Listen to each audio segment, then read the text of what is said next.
iBourne කියලා Thrisin Tech channel එකට ඔයාලා අදත් සාදරයෙන් පිළිගන්නවා. අපේ channel එක තාමත් subscribe කරලා නැත්නම් දැන්ම subscribe කරලා අපහ දිගටම රැඳී සිටින්න. Microsoft Windows Restore Point සහ එහි ක්‍රියාකාරීත්වය ගැන මේ වීඩියෝ එකෙන් අපි කතා කරමු.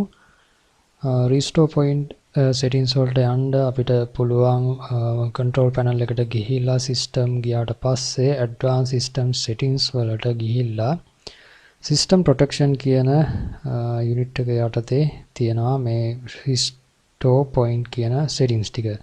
මෙතන අපේ drive එකට අනුව enable එහෙමත් නැත්නම් on කරලා තියෙනවා නම් restore point එක automatically සමහරට මෙන්න මේ අපේනා වගේ restore point generate වෙන්න පුළුවන්. නැත්නම් අපිට create කරන්න පුළුවන් අපිට නමක් දීලා manually restore point එකක්.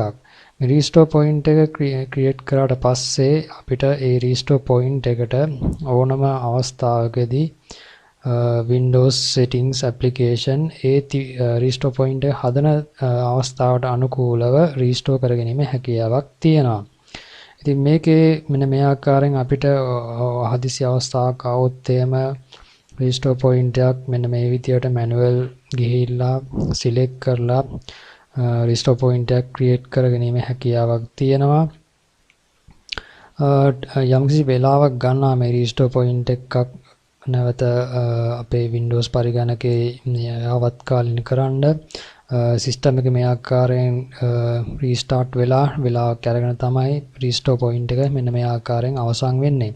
මේ තියෙන වැදගත්කම තමයි හදිසි අවස්ථාවකදී අපගේ තියෙන පරිගණකයේ application හරි system settings වල හරි වෙනසක් වුණොත් එම මේ ක්‍රියාකාරීත්වයේ යම්කිසි බාධා ඇති කරනවා නම් මේ හදපු system restore point එකට අපගේ කම්පියුටරේ restore කර ගැනීමෙන් ඒ අදාළ system restore point එකට අදාළව තිබිච්ච සියලුම application සහ setting නැවත reset වීමක් වෙනවා. ඉතින් පසු කාලීනව සිදුවන system එකේ ප්‍රශ්න වළක්වා ගන්න මේ system restore point එකක් අපි manually හොඳින් software install කරලා තියෙන දවසක හදලා තියාගන්න ගොඩක් වෙලාට වැදගත් වෙනවා. ප්‍රශ්නයක් වුණොත් කලින් හදපු system restore point එකකට අපගේ කම්පියුටර් restore කරලා ඒ තිබිච්ච settings වලින් පරිගණකයේ කිසිදු ප්‍රශ්නයක් නැතුව භාවිතා කිරීමේ හැකියාවක් දෙන නිසා.